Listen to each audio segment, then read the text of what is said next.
एक दिन मैंने पूछा गुरु महाराज से, तो जो कबीर साहब की जो यह वाणी है कि सदगुरु सब कुछ दीन देत कछु ना रहो, तो वो तो सदगुरु तो केवल एक यत्न बतला देते हैं कि इस तरह से ध्यान करो।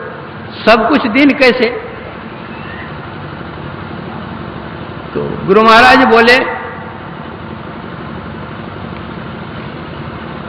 कि कोई अपने खजाने की चाबी अगर आपको दे दे तो खजाना का सब आपको मिल गया कि बाकी रह गया? और सब मिल गया, जब चाबी दे दी तो जब चाहे ले लेंगे हम। का उसी तरह परमात्मा को पाने की चाबी तो दे दी गई है, पर मां में जो खजाना है अब खोलिए और लीजिए।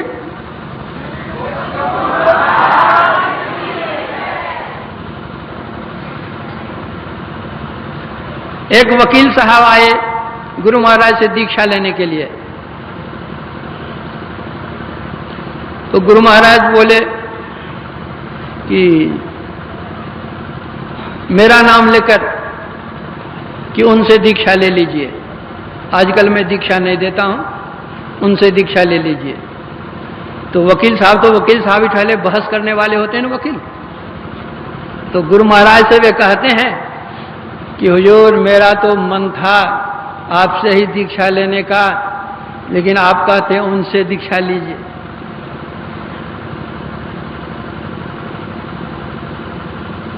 तो गुरु महाराज कहते हैं कि हमारी अलमारी है, अलमारी में रुपये रखे हुए हैं और आपको रुपये की जरूरत पड़ी, आपने मुझसे कहा तो मैंने अमुक को कहा कि अलमारी से रुपया अपना निकाल कर इसको दे दीजिए, तो रुपया वो दिया कि हम दिए?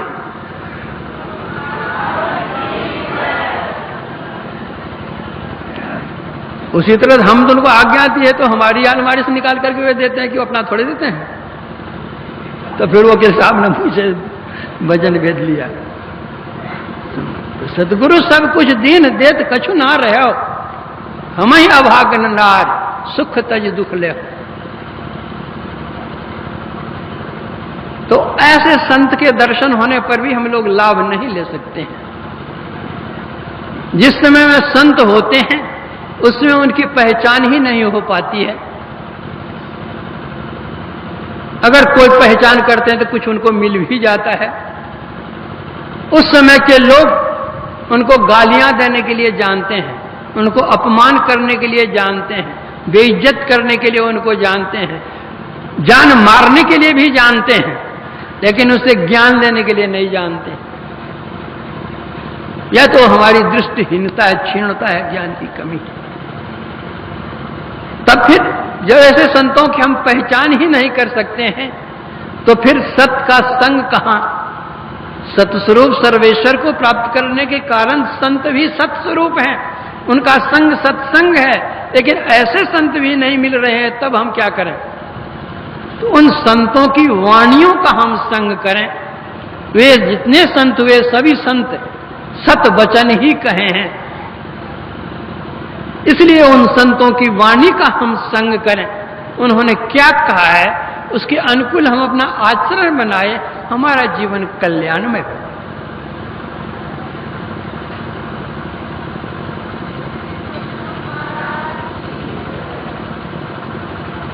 जो कोई जाय मिले उन सुनर, होय पवित्र लगे हरि रंगा। दोष कलंक सबे मिट जाए, जो नीच हो जाए सो होय उतंका। जो को नीर मलिन महाअति, गंग मिले होई जात है गंगा। सुंदर शुद्ध करे तत्काल, जो है जग माहि बड़ो सत्संगा। जिस नदी का जल समुद्र गंगा जी में जाकर के मिल जाता है वह पवित्र हो जाता है, वह भी गंगा जल ही हो जाता है। उस तरह जो सत्संग में जाते हैं, संतों का संग करते हैं, उनकी वाणी का आचरण करते हैं, कहे हुए का अनुसरण करते हैं, एक दिन वे भी संत हो जाते हैं। इसीलिए तो कहा गया पारस और संत में यही अंतरो जान, वह लोहा सोना करे वह कर ले आप समान। संत और पारस में अंतर क्या है? पारस यह है कि जो पारस है वह लोहे को सोना बना सकता है, लेकिन पारस नहीं बना सकता है। किंतु जो संत लोग होते हैं, उनका जो सानिध्य करते हैं, अनुगामी होते हैं, वे भी वही बन जाते हैं।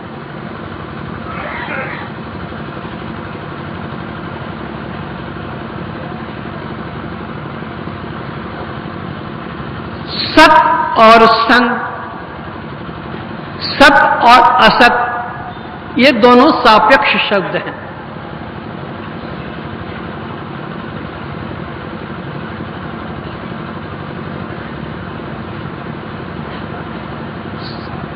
सुसंग सत्संग है।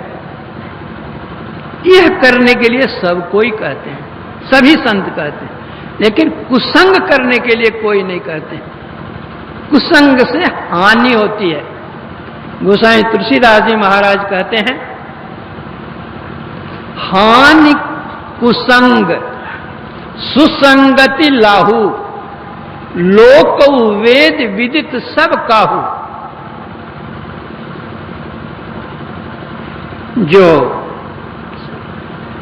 अच्छे लोगों का संग करते हैं, अच्छी संगति करते हैं, उनका फल अच्छा होता है, और जो बुरे लोगों का संग करते हैं, कुसंग करते हैं, उसका फल बुरा होता है।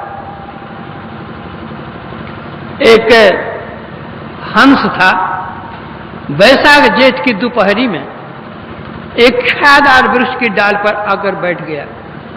शीतल मंद समीर चल रहा था, उसी में वह आराम से बेचारा हंस बैठा हुआ था। उसी जंगल में एक शिकारी शिकार करते हुए आया और श्रांत क्लान होकर उसी पेड़ के नीचे वह लेट गया, सो गया। इतने में एक कौवा आता है और हंस के नजदीक बैठ जाता उसी डाल पर। ठीक उसी के नीचे वह शिकारी सोया हुआ था। कौवा ऊपर से बीट कर देता है, शिकारी